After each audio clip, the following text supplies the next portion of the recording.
스리랑카에 선교사로 나가 계신 최도식 목사님이 당뇨 합병증으로 신장이 다 망가져서 부득이 귀국을 하셨습니다. 연세대 세브란스 병원에서 진단을 받아보니 신장이 다 녹아서 3개월을 살기가 힘들다는 진단을 받았습니다. 유일한 해결책은 누군가의 건강한 신장을 기증받아 이식하는 길밖에 없는데 신장을 기증해 주는 사람을 찾기가 여건 어려운 것이 아닙니다. 또 기증한다고 해도 목사님과 신체 조직 조건이 잘 맞아야 이식이 된다고 합니다.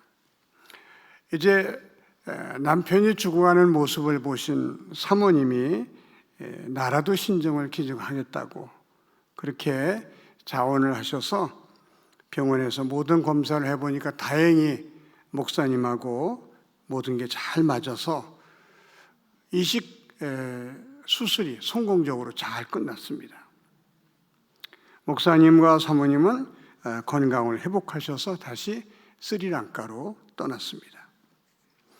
아무리 남편이고 아내라 할지라도 자기 몸의 일부분을 잘라서 준다고 하는 것은 결코 쉬운 일이 아닙니다. 예를 들어 저나 여러분이 간 질환으로 죽어갈 때에 누군가가 나타나서 내 간의 일부를 잘라주겠습니다. 만약에 그런 일이 있었다면 그게 얼마나 감사한 일이고 얼마나 고마운 일인지 그 사람을 볼 때마다 평생 이 은혜를 내가 어떻게 갚아야 할까 그렇게 생각하면서 우리는 살 것입니다. 그런데 우리 주님은 신체 일부가 아니라 몸 전체를 내어주셨습니다. 나를 살리기 위하여 자기의 전부를 주신 것입니다. 그래서 저와 여러분은 살 수 있었고 우리 주님은 십자가에서 피 흘려 돌아가신 것입니다. 이 예수님의 죽음을 구약에서는 여러 가지 사건을 통해서 우리에게 암시해주고 있고 또 설명해주고 있습니다. 우리가 잘 아는 제사 제도도 예수님이 어떠한 죽음을 죽으실 것인지 그분이 죽으심으로 우리에게 어떤 유익이 오는지를 잘 설명해주는 아주 귀한 제도가 제사 제도였습니다.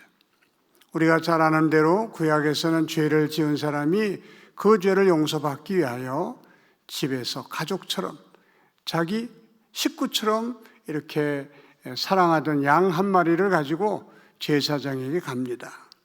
제사장이 무슨 죄 때문에 왔느냐고 묻습니다. 부끄럽고 또 부끄럽지만은 자기 죄를 다 그분에게 토설합니다. 고백을 합니다. 그러면 그 고백을 들은 제사장이 양을 묶으시오. 그래서 양을 다리를 다 묶습니다. 그리고는 죄인의 손을 양의 머리 위에 얹어놓고 안수 기도를 하는데 이것을 죄의 전가의 안수라 그렇게 말합니다. 이 죄인의 죄가 양에게로 옮겨가는 안수라 그런 뜻입니다.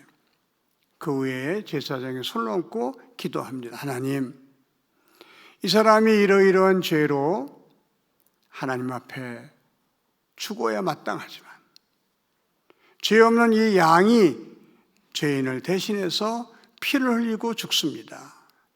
이 양의 죽음을 보시고 이 양의 피를 보시고 죄인을 용서하여 주시옵소서. 그 기도하고 죄인으로 하여금 양을 잡게 합니다. 집에 개를 기르는 분이 아마 계실 겁니다. 반려견.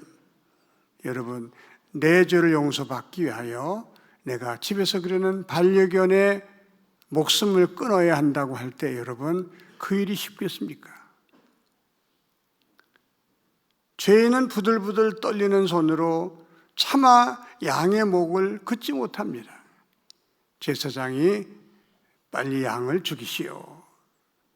재촉을 듣고서야 눈을 질끈 감고 양의 목에다가 칼을 긋습니다. 양이 얼마나 놀랬겠습니까? 그 목에서 피가 솟구쳐 나옵니다. 양이 버둥댑니다. 사방에 양의 피가 튑니다. 그 모습을 본 죄인은 대성통곡을 하게 됩니다. 내가 이렇게 죽어야 하는데, 내 죄 때문에 내가 이렇게 피 흘려야 되는데, 아무 죄도 없는 양이 나를 대신해서 피 흘려 죽는 모습을 보고는 회개하고 결단하는 겁니다. 다시는 하나님 범죄하지 않겠습니다. 양이 보동보동되다 숨이 끊어졌습니다. 그 흘린 그 피를 받아서 제사장이 제단에 뿌리면서 선언합니다. 내 죄가 사하여졌느니라.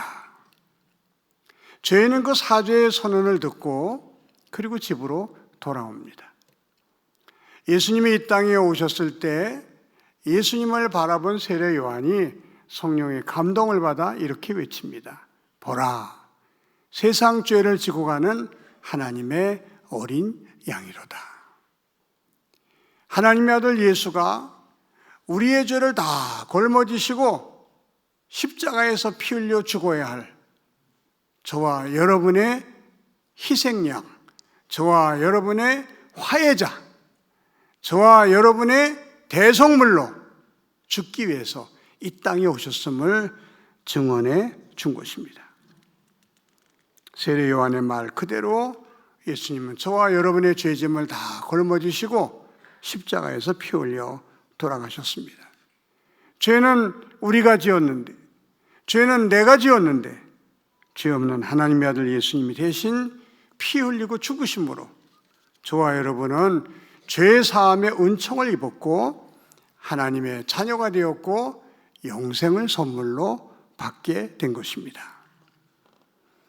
예수님이 십자가에 달려 돌아가시기 바로 전날 밤 사랑하는 제자들을 모아놓고 함께 저녁을 드셨습니다. 그리고 빵을 떼서 제자들에게 나눠주시면서 받아 먹으라. 이것은 너희를 위하는 내 몸이니라. 또 포도주를 따라주시면서 이것은 너희를 위해 흘리는 바 나의 피 곧 언약의 피니라.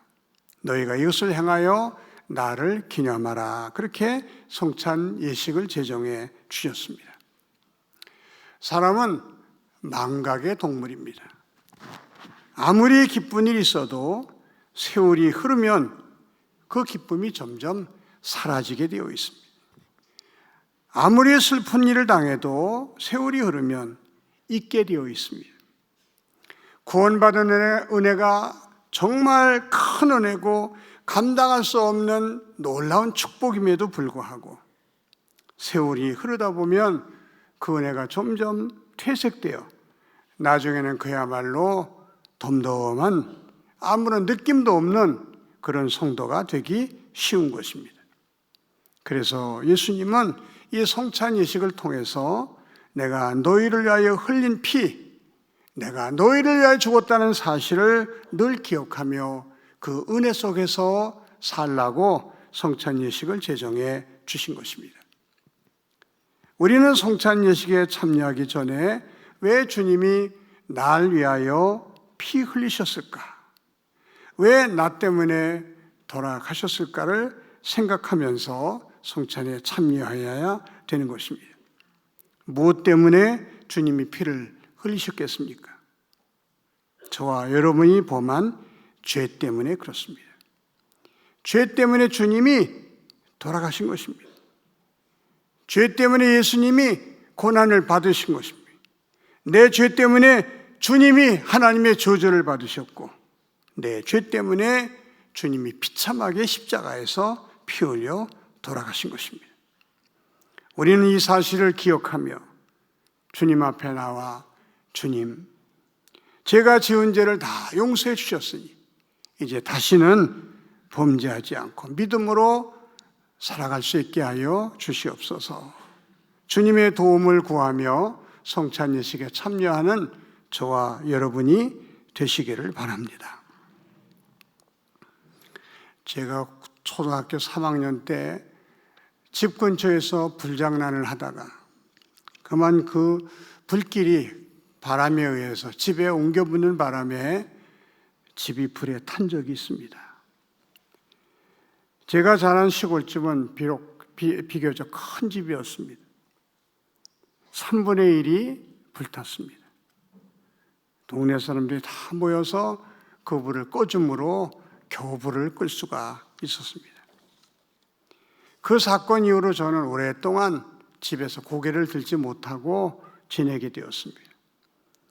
죄책감 때문에, 죄송하다는 마음 때문에, 부끄럽다는 생각 때문에 오랫동안 고개를 숙이고 집을 드나들었습니다. 제가 불냄으로 말미암아 얼마나 많은 우리 가족이 상심했고 얼마나 많은 사람들이 걱정했다는 사실을 너무나 잘 알고 있었기 때문에 그 이후로 제가 다시는 불장난을 하지 않았습니다.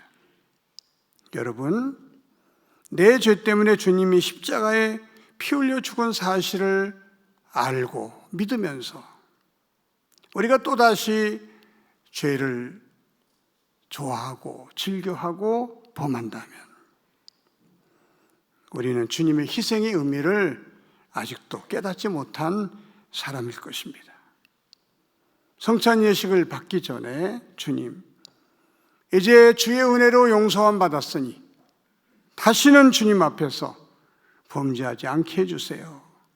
그렇게 결단하고 기도하며 성찬 예식에 참여하는 저와 여러분이 되시기를 바랍니다. 성찬을 헬라어로 유카리스트라는 말을 사용합니다. 유카리스트라는 말은 감사라는 뜻입니다. 성찬 예식은 다시 한번 하나님의 은혜를 깊이 감사하며 참여하는 예식이다 하는 것입니다. 여러분, 내 간이 망가져서 더 이상 살 수 없을 때, 내 신장이 다 이제 망가져서 더 이상 살 수 없다는 사형 언도를 받았을 때, 누군가가 자기의 간을 내주고 자기의 신장을 내주어서 내가 건강을 회복할 수 있었다면, 내가 다시 살 수 있었다면 우리는 그 사람에게 얼마나 감사하며 살겠습니까? 내가 이 은혜를 어떻게 갚지? 내가 뭘로 이 은혜를 갚나? 그 사람을 볼 때마다 우리는 그런 생각을 하면서 살 것입니다. 주님은 저와 여러분에게 몸 전체를 내주신 분입니다. 나를 살리기 위하여 당신의 생명까지 포기하신 분입니다. 얼마나 감사한 일입니까? 얼마나 고마운 일입니까? 이런 은혜가 어디 또 있습니까? 우리는 성찬 예식에 참여하면서 나 때문에 죽으신 예수님의 은혜를 깊이 깨닫고 평생 감사하며 살겠노라고 다짐하며 성찬에 임하는 저와 여러분이 되시기를 바랍니다. 마지막으로 성찬 예식을 거행하면서 내가 무엇을 위해서 어떻게 살아야 하는지를 결단하는 복된 시간이 되시기를 바랍니다. 제가 예수를 믿고 구원의 기쁨에 너무 감격을 해서 하루는 호젓한 곳에 자리를 잡고 나무그늘 아래서 성경을 읽기 시작했습니다. 아침 10시부터 시작을 했는데 그만 구원받은 기쁨과 또 성경의 맛을 제가 알아서 점심도 먹는 것도 잊어버린 채 계속 성경을 읽다가 오후 4시, 5시쯤 됐습니다. 성경을 계속 읽어나가는데 어떤 구절에 눈이 멈췄습니다.